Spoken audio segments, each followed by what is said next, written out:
Bom dia, irmãos e irmãs.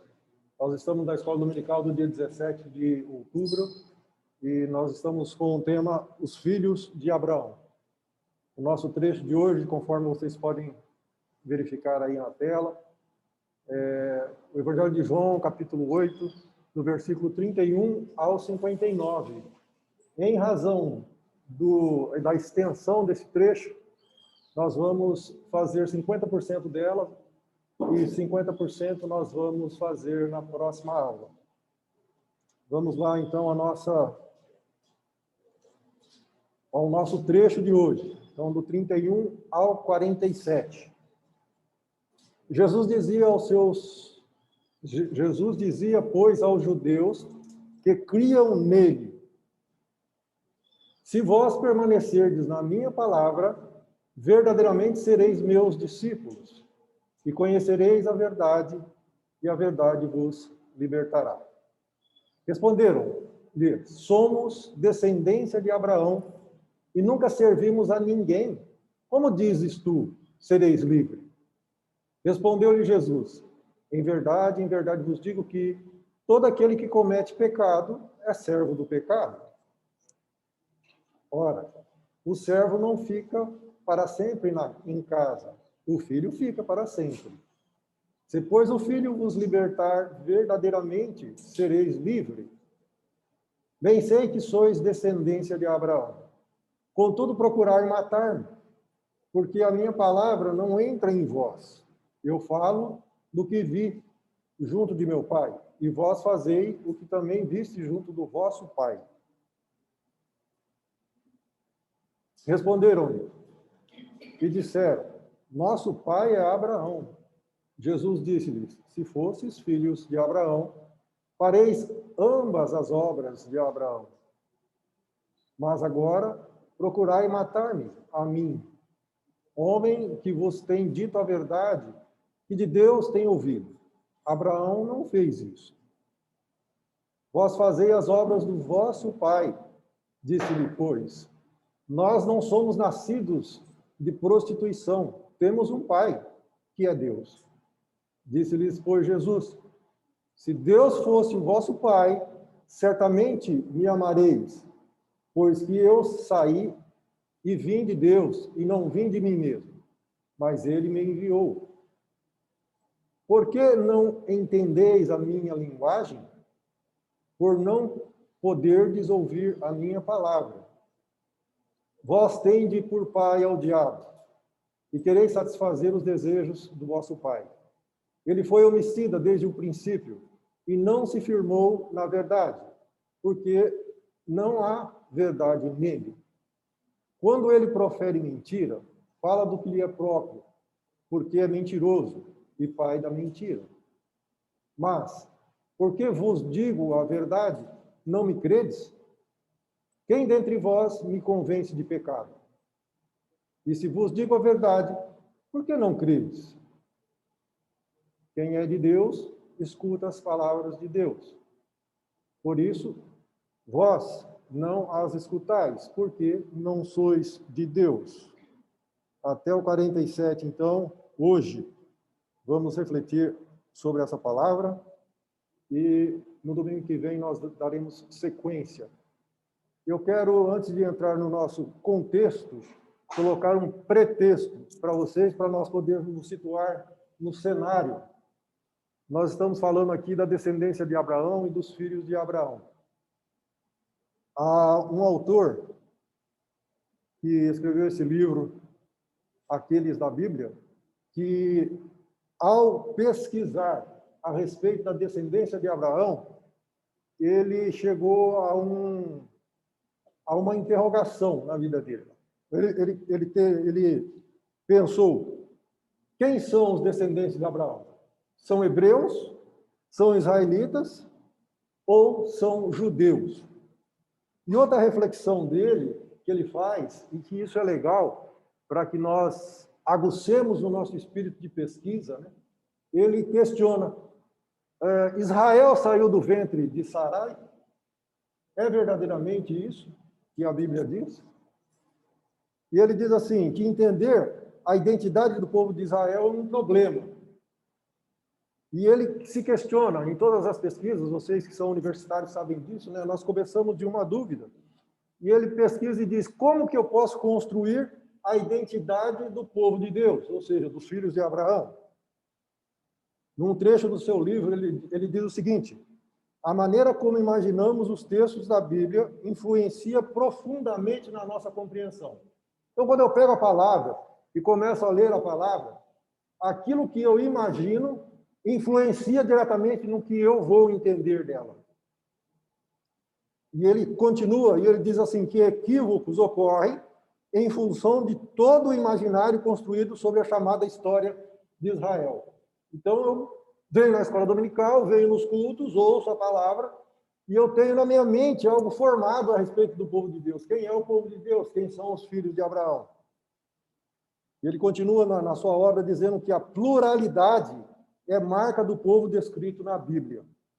As experiências sociais e religiosas de Abraão foram completamente distintas daquelas vividas por Moisés, por Davi ou Esdras, as quais igualmente diferem entre si. Ele é autor de 2 livros. Ele escreveu esse livro aqui mais recentemente, em 2021, né, nesse ano, aqueles da Bíblia, e os outros da Bíblia foi em 2019, um pouquinho mais antigo. Então, ali ele fala a respeito do que eu disse a vocês, a questão da imaginação e compreensão, fala da pluralidade, da formação do povo, e ele coloca essas figuras bíblicas e faz uma relação entre elas, né? O que tem a ver, né? Moisés com Davi ou Esdras, né? E, igualmente, entre si, se diferem o que eles são. Como que eles se construíram ao longo dos séculos? Tudo isso, pessoal, são indagações. Na verdade, eu não vim aqui para esclarecer nada para vocês, não. Eu vim aqui para suscitar o espírito investigativo, a vontade de se aprofundar e de conhecer mais e mais. Esse é o objetivo da nossa aula. Então, ele continua, né, dizendo que a formação do povo de Deus sofreu mudanças nas crenças e na identidade cultural. Houve conflito nessa construção identitária, ele pergunta. Algo diferencia o judeu Paulo do judaíta Davi? Ou ambos do efranita Samuel e do levita Moisés? Qual continuidade ou descontinuidade havia entre ele e o mesopotâmio Abraão? Coisa interessante para nós sabermos, né? Abraão era da Mesopotâmia. Um outro livro interessante para aguçar a curiosidade de vocês é esse que está na tela aí. Ele fala exatamente de uma pesquisa feita por um jornalista alemão. A tese dele era provar que o que a Bíblia diz está errado. E durante a pesquisa, ele chegou à conclusão de que a Bíblia tem razão. Então, ele se baseou na ciência, principalmente nas escavações, né? São levantamentos e descobertas arqueológicas, e que vieram, infelizmente, contra a tese inicial dele, a confirmar a historicidade dos eventos narrados desde o Antigo Testamento até os apóstolos. Israel não saiu do ventre de Sarai. Essa foi a conclusão de que ele chegou.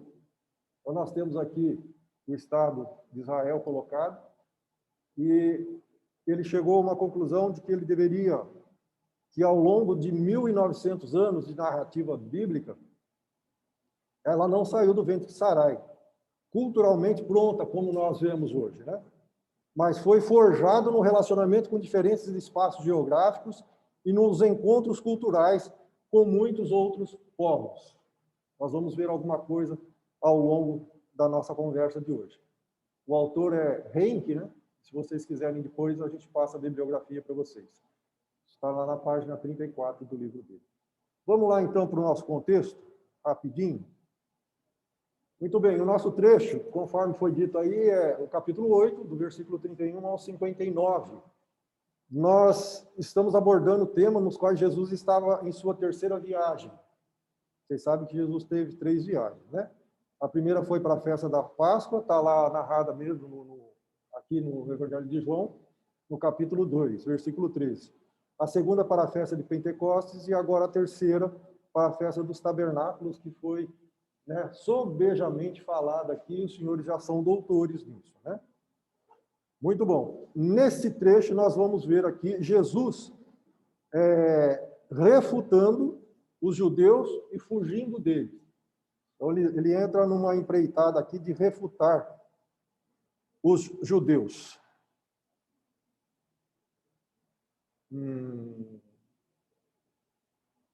Carlos, o que é refutar? O que é refutar? Eu disse que Jesus está refutando os judeus aqui nesse trecho. O que você entende por refutar?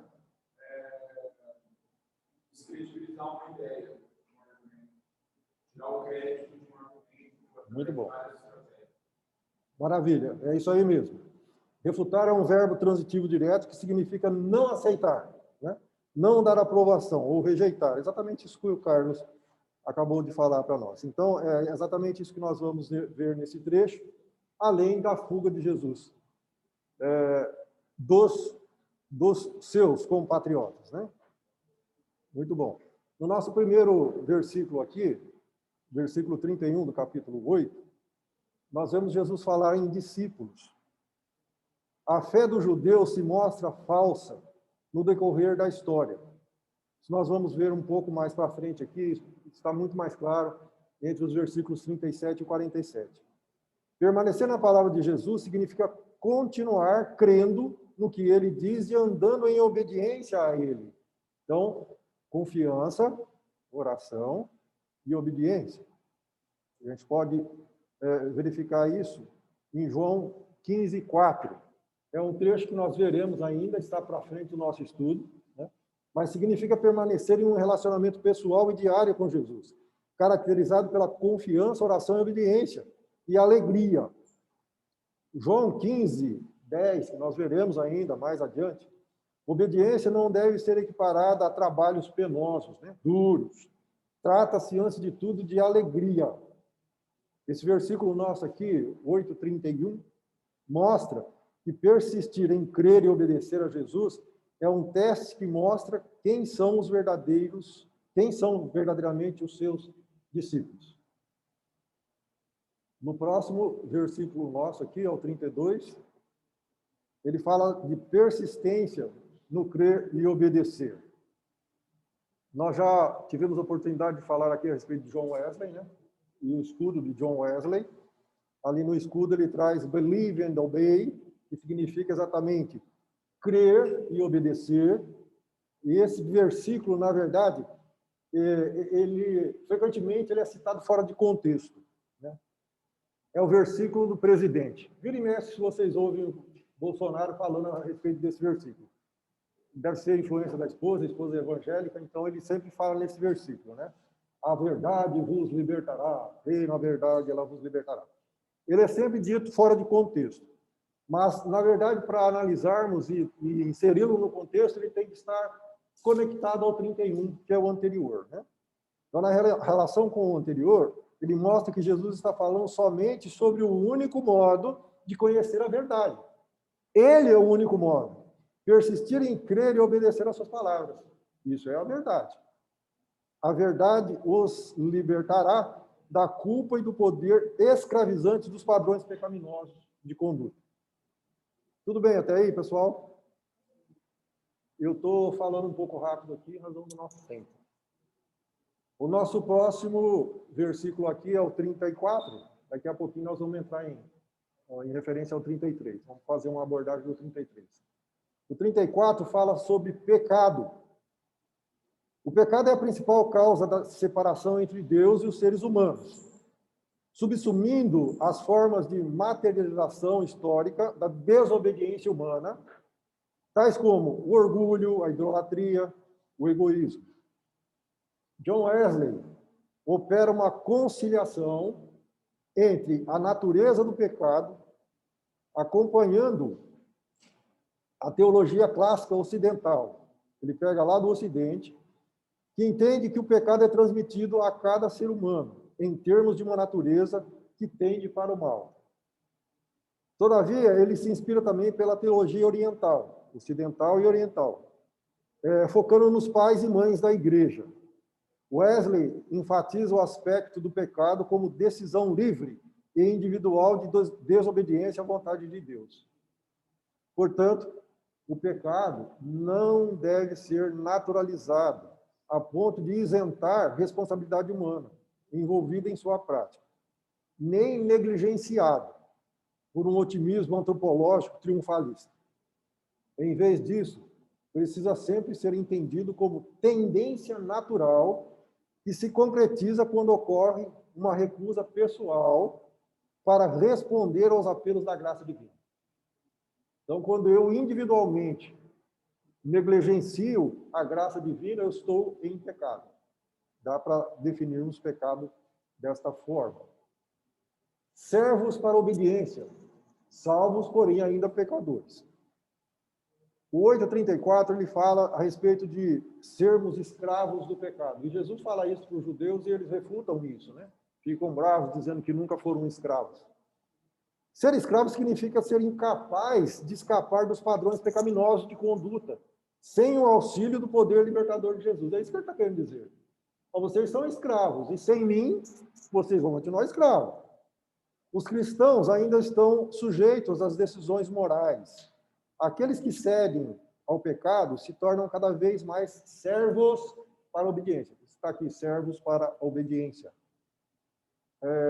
Alguém que está com a Bíblia aí poderia abrir em Romanos 6:16? Tem acesso? Alguém tem?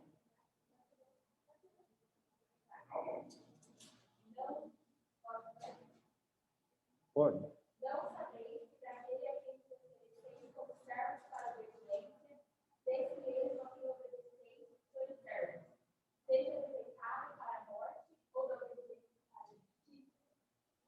Muito bom. A Ana Júlia acabou de ler aqui Romanos, né?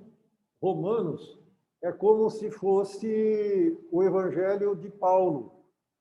Imagina se tivéssemos um quarto evangelho aí, ele seria a carta de Paulo aos Romanos, né? E ele fala exatamente nesse tipo de atividade leva à morte, o que não significa que os crentes genuínos podem efetivamente perder a sua salvação. E sim, que pecar os leva nessa direção, para longe da plena alegria da vida em Cristo. Sem ser a Ana Júlia agora, alguém poderia ler Romanos 7, do 14 ao 25?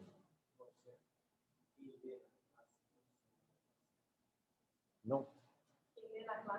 Não entendi. Pode ler, querido?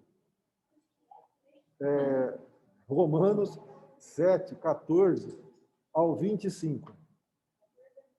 Isso. Porque bem sabemos que a lei é espiritual. Eu, todavia, sou carnal, vendido à escravidão do pecado.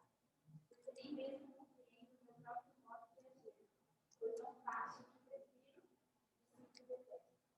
Ora, se faço o que não quero, insisto com a lei, que é boa. Neste caso, quem faz isso já não sou eu, mas o pecado que habita em mim. Porque eu sei que em mim, isto é, na minha carne, não habita bem nenhum, pois o querer o bem está em mim, não porém o efetuar. Porque não faço o bem que prefiro, mas o mal que não quero, esse faço. Mas se eu faço o que não quero, já não sou eu que faz, e sim o pecado que habita em mim. Então, ao querer fazer o bem, encontro a lei, o mal habita em mim. Porque no tocante ao homem interior, tenho prazer na lei de Deus. Mas vejo nos meus membros outra lei integrando contra a lei da minha mente, faz prisioneiro da lei do pecado, que está nos meus membros. Desventurado homem que sou, que ficará no corpo desta morte?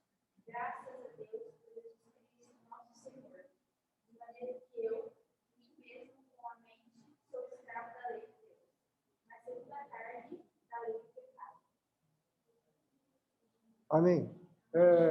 eu sei que é uma deficiência aqui na nossa gravação e vocês que estão vendo gravado aí não estão ouvindo, né? Vocês não conseguiram ouvir a Carol lendo agora e nem a Ana Júlia na anterior. Contudo, vocês têm as suas Bíblias pelas quais vocês podem acompanhar o que nós estamos falando aqui. Nesse trecho aqui de Romanos 7, 14 a 25, a posição dos teólogos não é pacífica, ou seja, não há acordo quanto a esse trecho exposto por Paulo aos Romanos. Contudo, a visão mais amplamente aceita é essa que eu trouxe para vocês. Começando com Agostinho, e reformalista na Reforma, é que Paulo está se referindo principalmente aos crentes. Então, nesse trecho aqui, ele está falando dos crentes. Não há acordo e passividade entre os teólogos que militam. Contudo, o que mais se destaca é isso, que ele está falando de nós, né? Então, essa tese, em apoio a essa tese, nós temos aqui alguns argumentos, né? O argumento 1 é a mudança para o tempo verbal do presente. O argumento 2 aqui, os descrentes não desejam tão intensamente guardar a sua lei, né? Nós vimos a Carol dizendo aqui que temos prazer na sua lei.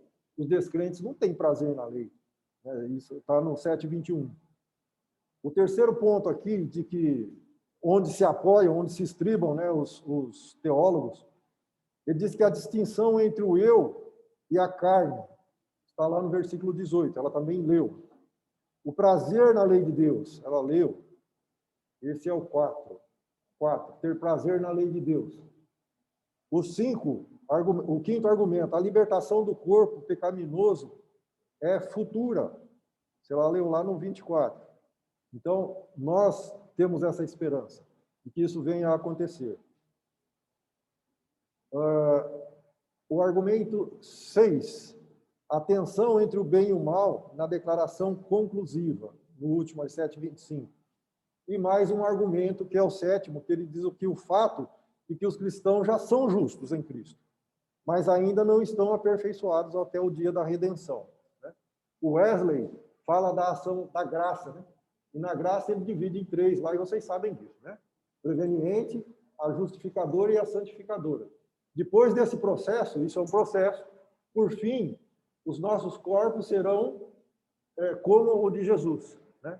E aí nós estaremos livres do pecado. Enquanto os nossos corpos não estiverem livres do pecado, nós estamos sujeitos não estiver aperfeiçoado, nós estaremos sujeitos a pecar. Aqueles que se entregam, né, diretamente ao pecado e não se arrependem, né, morrerão. O que significa isso? Alguém poderia me dizer o que é essa morte? O que morte que é essa que ele está dizendo aqui?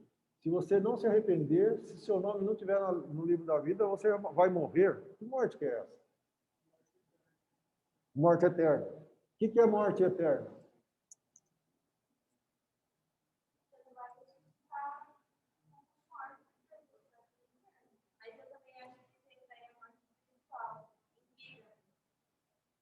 Também, morte espiritual em vida, morte eterna. Então, pessoal, para guardarmos, né, porque é um pouco amplo isso, e fica definido o seguinte: essa morte eterna, pós-julgamento, significa separação de Deus. Nós estamos vivendo a época da graça. Significa hoje, nós temos ainda o Espírito Santo, com a sua missão de nos convencer do pecado e do juízo. Ele pode tocar no nosso coração.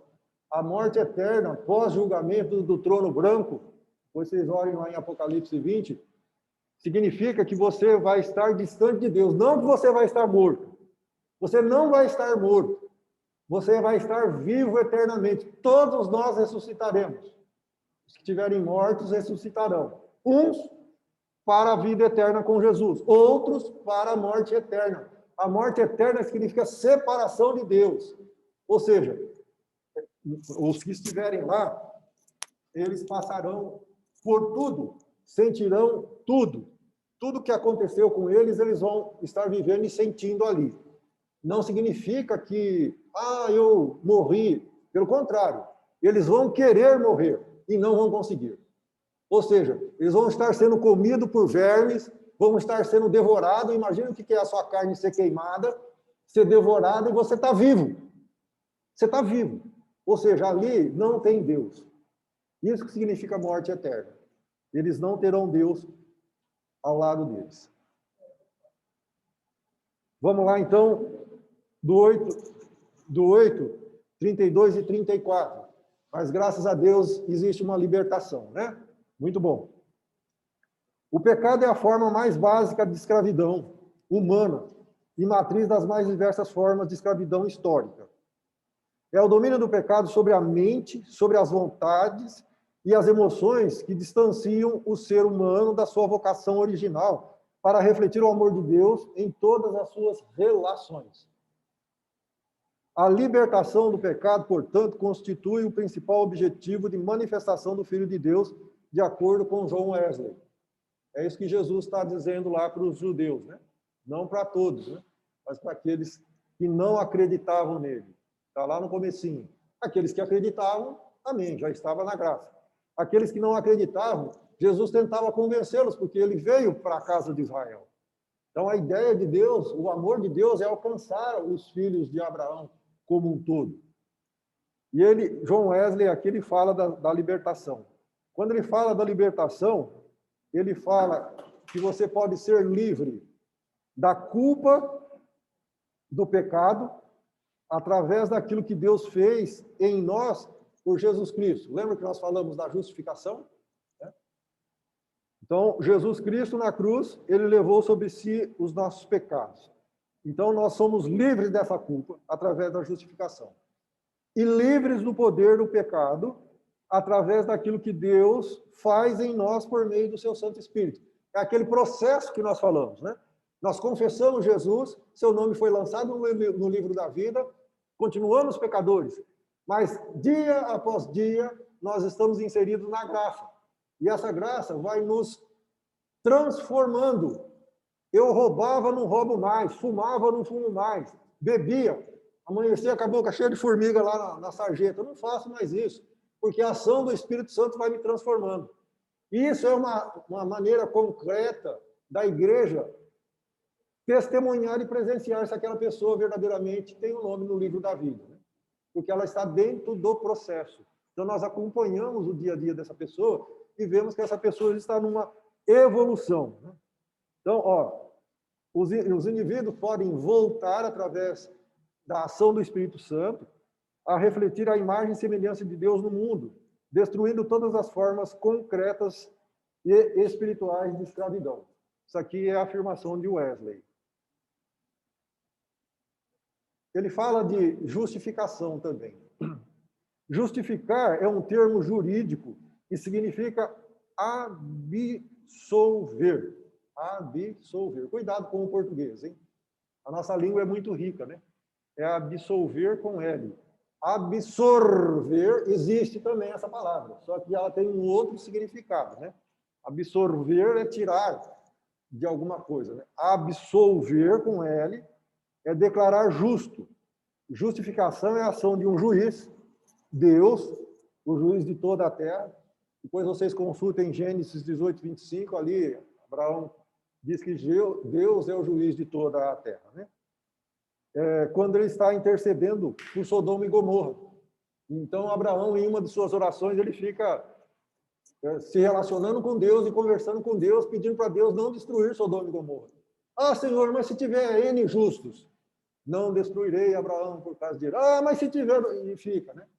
E Abraão teve essa oração atendida, porque ali Jó e a sua família, né, a sua esposa, foram poupados, né? Foram tirados dali. Então, algumas almas, como Ló e a sua mulher e as duas filhas, né, foram tiradas do meio da destruição. A oração do Abraão foi atendida nessa questão. A natureza da justificação. Das 39 ocorrências do verbo justificar no Novo Testamento, 29 estão na carta de Paulo, ou nas suas palavras registradas. A justificação é o ato de Deus remir os pecados dos culpados e admitir esses culpados como justos, gratuitamente pela sua graça, mediante a fé que tem em Cristo. Não por suas obras, mas porque Cristo guardou a lei em nome deles e os redimiu. Existe um fundamento, né, nessa justificação. E Paulo diz lá que todos pecaram e estão condenados à perdição. Ninguém pode ser justificado mediante guardar a lei, né? Jesus veio para isso, né? Ele guardou a lei para nós. Então é assim, os que creem são feitos justiça diante de Deus, porque ele os acolhe para compartilharem da condição de Cristo. Em outras palavras, Deus os trata conforme o merecimento de Cristo. São justificados em Cristo. Paulo escrevendo aos Gálatas, lá 2:17. Eu falei da justiça, né?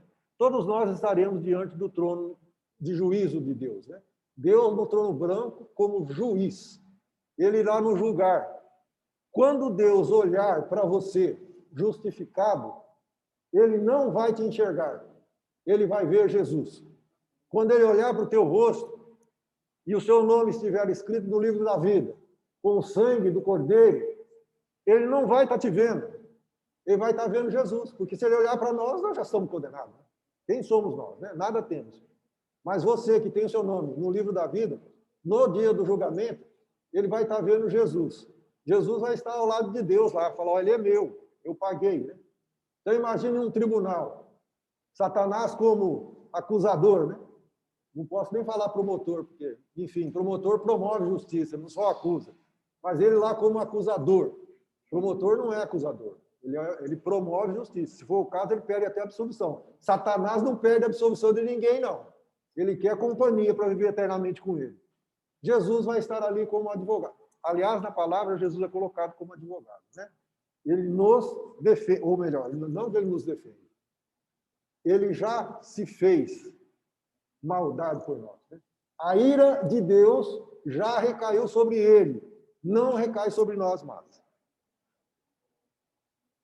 Muito bom. Então, da justificação, nós estamos falando da doutrina da justificação. Então, assim, essa doutrina, por Wesley, ao lado da doutrina do novo nascimento, ela configura uma das mais elementares doutrinas do cristianismo.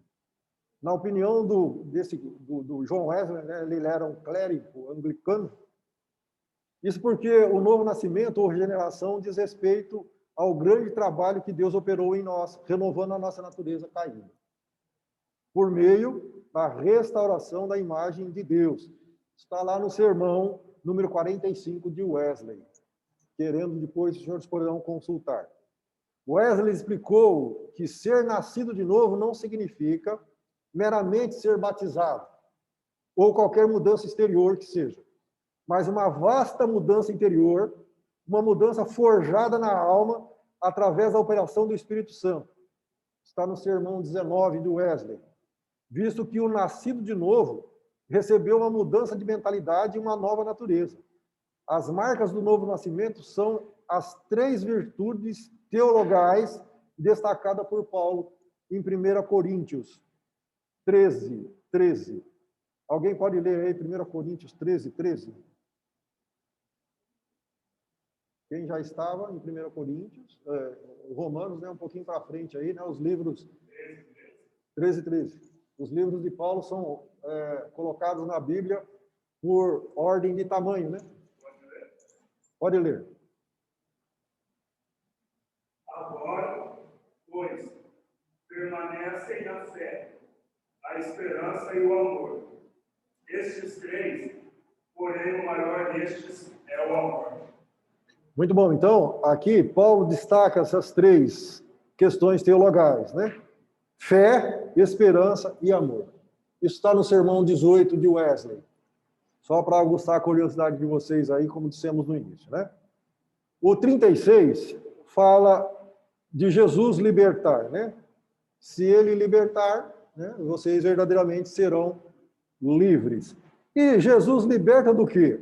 Tanto da culpa quanto do poder dominante do pecado. Provavelmente também da influência que acompanha a atividade demoníaca, como Jesus menciona no versículo 44, nós vamos ver mais à frente aí, né? Então ele fala, vocês são filhos do diabo. Um pouco atrás, Jesus menciona a respeito de paternidade. Ele não chega a dizer que eles são filhos do diabo. Aqui no 44 ele vai ser incisivo. Vocês são filhos do diabo. Não há meio termo, hein, gente? Ou você serve a Deus, ou você serve a Mamão. Não há como estar no meio das coisas, né? Ou você está em obediência, e como nós dissemos, a obediência, ela está materializando o amor, esse amor que todo mundo diz que tem por Deus. Se você perguntar a qualquer um, eu amo. Você ama? Você obedece. Se você está em desobediência, você não ama Deus. Se você está em desobediência, você está servindo. Simplesmente desobedeceu, você está servindo a Satanás. Não precisa fazer mais nada, não. É só desobedecer a Deus, né? Então, Jesus vem dizer que ele vai libertar, né, tanto da culpa, do poder, né, como também dessa influência demoníaca. O futuro de Israel, lá no 37, 8:37. O destino da descendência de Abraão segundo a carne. Paulo, lá no capítulo 11 da carta aos Romanos, ele trata disso. A minha palavra não está em vocês. O que determinava a forma como as pessoas respondiam a Jesus não era o poder ou a persuasão das palavras dele, e sim a condição espiritual do coração delas. Lembra que Deus sonda os nossos corações, né? E a boca fala aquilo que o coração está cheio. Só que Deus, dentro dos seus adjetivos, né, de poder, ele sonda os corações. Então, mesmo antes de você falar, ele já sabe que você não está nem pensando. Você está articulando no coração, depois vem para a sua mente para você pensar, depois você externa através dos órgãos do sentido. Você não está fazendo nada disso, só está articulando aqui, Deus já sabe. Paulo trata no capítulo 11 sobre o destino da descendência de Abraão segundo a carne. Ele aponta para ele mesmo como israelita. Paulo é benjamita, né? Da tribo de Benjamim. Mas quero, nesse ponto, dar ênfase à descendência espiritual de Abraão, e não a carnal, conforme ele trata ali. E nós temos aqui no trecho, Romano 17:22, eu vou pedir para alguém também dar uma lida rápida aí nesse trecho. Carta de Paulo aos Romanos, capítulo 11, do versículo 17 ao 22. Alguém que não leu ainda? Pode ler. Isso, porém, escrevo não pouco, porquanto mais não para melhor, e sim para pior. Porque antes de tudo estou informado a ver divisões entre vós, quando vos reunis na igreja. Eu, em parte, o creio. Porque até mesmo importa que haja partidos entre vós, para que também os aprovados se tornem conhecidos em vosso meio. Quando, pois, os reunis no mesmo lugar, não é a ceia do Senhor de comer. Porque ao comer, cada um toma Carlos, você está lendo Romanos 11? Não é Romanos 11 que você está lendo.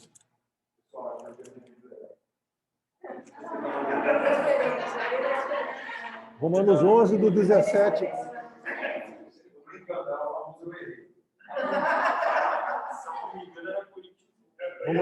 Romanos 11, do 17 ao 20. 11, do 17 ao 22. Outra tentativa. Se, porém, alguns dos ramos forem quebrados, e tu, sendo oliveira brava, foste enxertado no meio deles, e te tornaste participante da raiz e da seiva da oliveira, não te glories contra os ramos. Porém, se te gloriares, sabe que não és tu que sustentas a raiz, mas a raiz a ti. Dirás, pois, alguns ramos foram quebrados, para que eu fosse enxertado. Bem, pela sua incredulidade foram quebrados. Tu, porém, mediante a fé, está firme.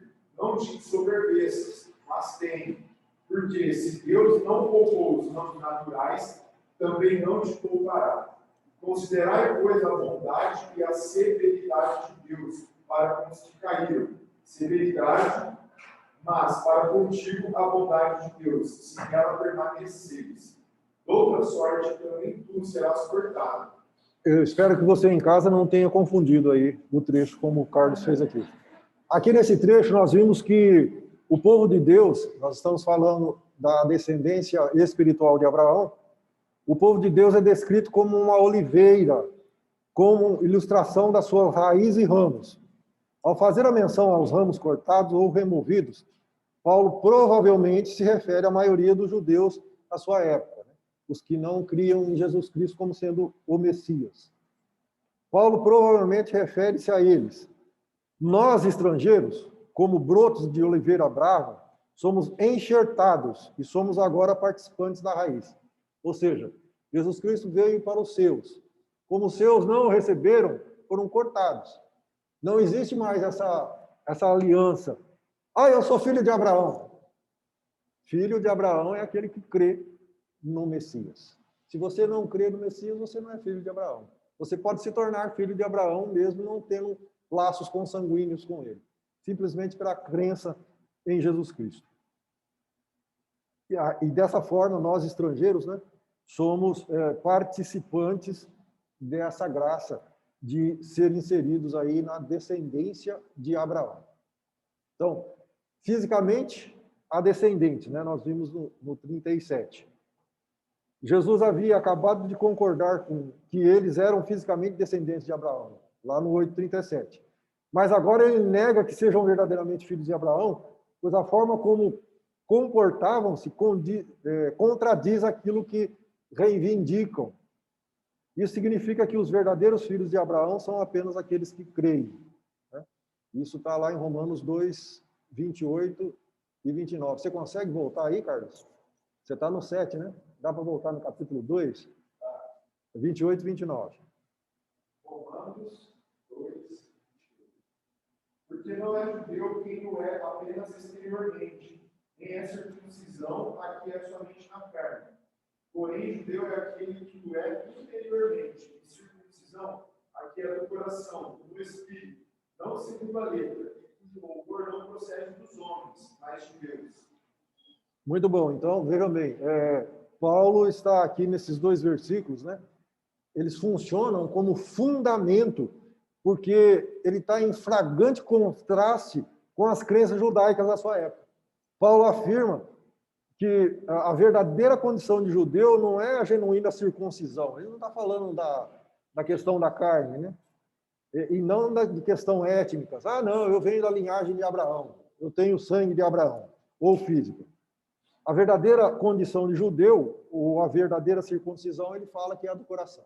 Então, ele prega isso, né? Então, os novos filhos de Abraão, de acordo com a aliança que Jesus traz agora, são aqueles que creem no seu nome. Aqueles que estão inseridos no livro da vida. Se você não está inserido no livro da vida, você pode ter sangue de Abraão, você não é filho de Abraão. Muito bom, vamos lá, na sequência.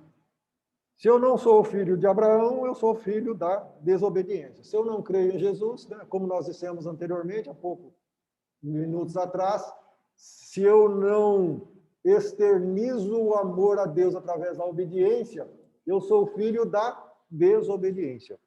Então, aqui nós vamos no nosso último trecho aqui, do 41 ao 47, focar exatamente isso.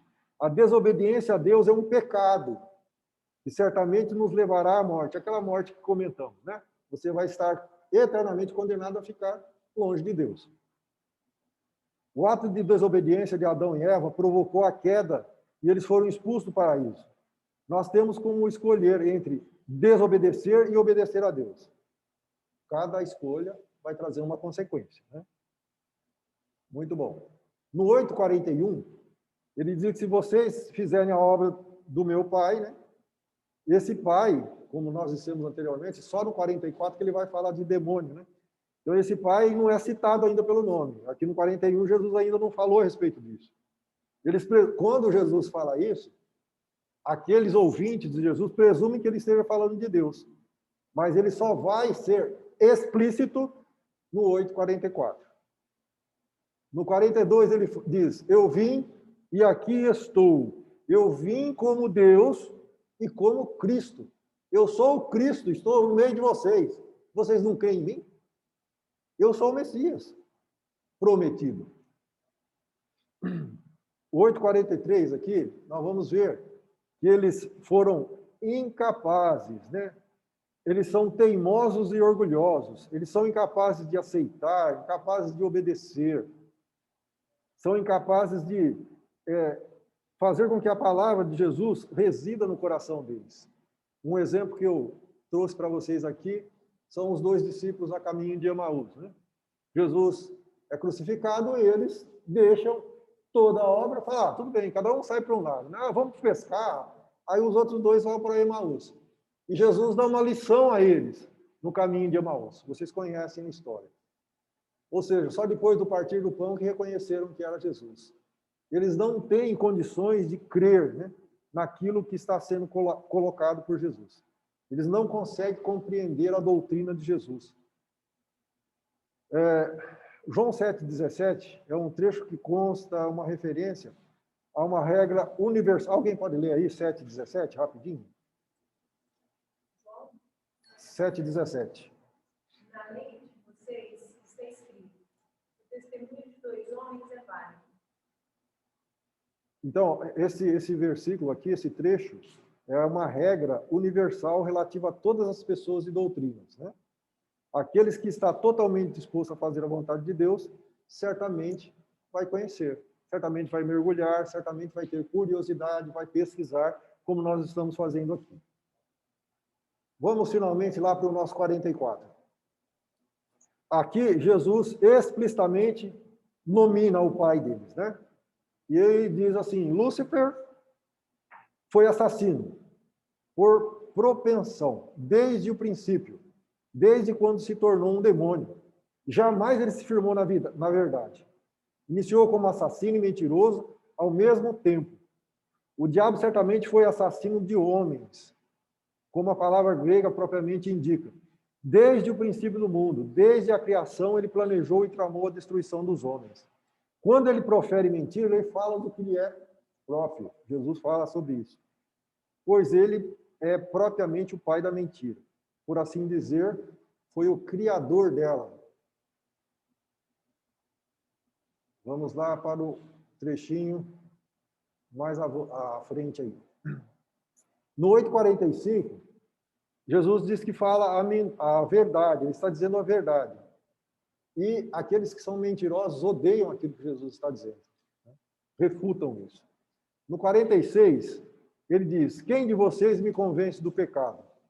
E não é a minha vida tão irrepreensível quanto a minha doutrina. Ou seja, ele está colocando em xeque, e ele está perguntando para as pessoas, quem é que pode dizer que eu pequei? Aponte um pecado. Se a minha vida tem uma retidão, e a minha doutrina que eu estou passando para vocês é correta, por que será, né, que vocês dizem que não há veracidade nela? Por que eu tenho que confirmar a veracidade desse meu ensino? O homem natural serve a Satanás. 8,44. Ele é filho da desobediência. O homem espiritual serve a Deus. No 47, ele pergunta assim, quem é de Deus? Aquele que ama e teme, ouve, com alegria e reverência, as palavras de Deus que eu prego. E Jesus enfatiza, eu nasci, eu vim ao mundo, eu vim testemunhar a verdade. Estou dizendo para vocês, vocês não creem? Vamos lá, por fim, para a nossa aplicação. Alguém tem alguma dúvida? Não entendeu alguma coisa? Fale agora ou cale-se para sempre. Vamos lá à nossa aplicação, então, pessoal. Aqui no 8,44, Jesus dá uma sacudida lá nos que dizem ser filhos de Abraão, né? Descendência pelo sangue. Por que vocês não creem em mim? Eu sou a luz do mundo. O próprio João diz isso, né? O Pai me enviou ao mundo. O pecado é a perdição de vocês. Se vocês não me ouvirem, não crerem em mim, vocês estão perdidos. O homem natural serve a Satanás, é o que ele diz aqui, ser filho de Satanás, no 8,44. Apenas eu liberto do pecado. Só eu tenho poder para isso. E foi dado pelo Pai. Unicamente o renascido entra no reino de Deus. Nós vimos aí atrás, né, muito bem ministrada a aula, o João 8,33, da fala com Nicodemos, né? Então, somente aquele que foi renascido pode entrar no reino de Deus. Muito bom. Então, como é que estaria nesse caso aí? O reino de Deus está dividido. Lá em João 1, 11, o próprio Jesus diz, né? João fala a respeito de Jesus, né? O Lucas especificou bem aqui no início do nosso estudo do livro de João, a respeito do verbo que se fez carne. E no 11, Jesus diz, veio para a casa de Israel, veio para os seus, mas os seus não o receberam. Creio eu que isso seja uma estratégia de Deus, né? Mas aí na sequência ele diz assim, mas a todos os que acreditaram, Deus, Pai Criador, deu poder a Jesus de gerar filhos para o reino. Jesus tem poder de gerar filhos para o reino, para Israel celestial. Filhos de Abraão espiritual. Então, a casa de Abraão espiritual. A Nova Jerusalém. Habitantes da Nova Jerusalém. Jesus tem poder para fazer isso. Tanto para os israelitas, que creem nele, quanto para os estrangeiros. Então, aqui é que entra aquela parte de Paulo que fala que ele enxerta nós na oliveira, né? Então, nós fomos enxertados. Não, foi uma coincidência, né? Alguns judeus não acreditaram e foram cortados. E nós fomos enxertados. Ah, mas e se eles acreditassem? E se todos os judeus, não, sinceramente, o Messias, tu és o Messias, tal. Certamente hoje nós estaríamos com os judeus pregando Jesus Cristo. E a estratégia de Deus só mudaria de rumo, porque Deus quer alcançar todos, não apenas o povo que ele separou, né? Em Gênesis 12. Sai da sua casa, da sua parentela e vai para uma terra que eu te mostrarei. Não é só aqueles que Deus quer. Deus quer toda a humanidade. Deus não te quer salvo sentado no banco da igreja. Deus quer você fora da igreja. Você vem aqui só para se alimentar da palavra. Depois você sai para compartilhar o amor de Deus aí fora. Porque Deus quer outros que estão lá. Existe uma fila. Tem um livro que chama Bom Dia, Espírito Santo. E ali o autor coloca uma imagem de uma fila indiana. Aquele indiano é um atrás do outro, né? Descendo uma escadaria rumo ao inferno. Isso contraria o coração de Deus. Porque a missão do Espírito Santo é convencer o pecador, né, do pecado e do juízo. E ele quer tirar as pessoas dessa fila, que eles estão indo e estão sendo condenados. Os anjos, manda-me a mim que eu vou lá pregar para eles. Deus falou, não. Vai lá os homens. Então, o que eu estou fazendo sentado aqui aos domingos no banco da igreja, né? Deixando o banco limpinho, ilustrado? Não. Eu só venho aqui me alimentar da palavra. É como se fosse um poço de combustível. Depois que você tiver com o tanque cheio, sai por aí distribuindo esse amor de Deus. Busca. Dizem aí as pesquisas que Ribeirão Preto tem 700 mil habitantes. Eu acho que é mentira. Ele deve ter 1.500.000. O tanto que está crescendo essa cidade, o tanto de prédio que eles estão construindo, o tanto que está sendo promissora essa área aí de imobiliária, gente do céu, não é possível que só tenha 700 mil habitantes. E quantas pessoas estão nessa fila, descendo essa escadaria rumo ao inferno? Nada contra, hein, pessoal? E aí eu fico falando assim, não, vamos lá para a Etiópia, vamos para a África, vamos pregar o evangelho, né? Vamos para Londres, né? Vamos para Nova York, eu vou evangelizar Nova York. Não, mas Ribeirão Preto tem um monte de perdidos. Faça missão em Ribeirão Preto. Nós temos os filhos de Deus, nós vimos lá no 8:42, e os filhos do diabo. E Deus quer transformá-los. Né? O nosso enfoque aqui, segundo João Wesley, né, nós precisamos acreditar, nós precisamos amar, nós precisamos obedecer. Né?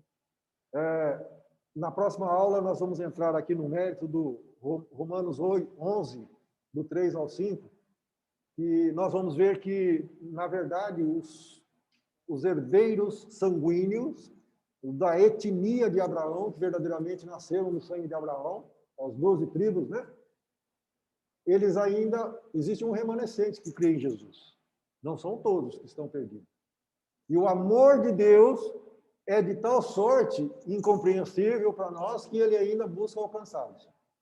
Na próxima aula, nós vamos entrar nesse mérito de que os filhos de Abraão serão alcançados mesmo fora da época da graça.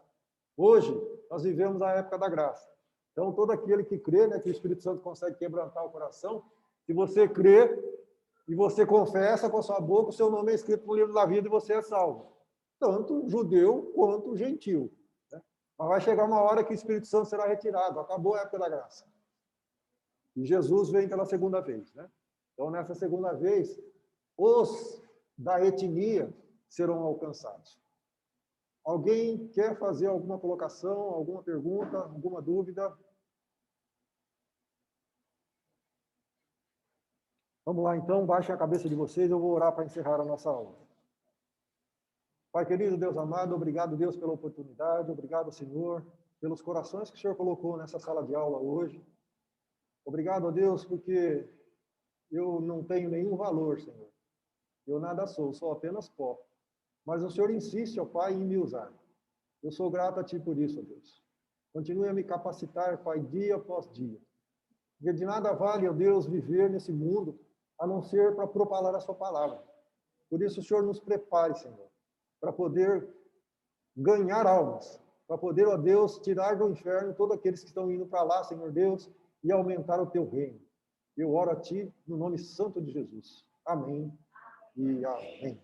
Somos mais que vencedores por intermédio de Jesus Cristo. Amém.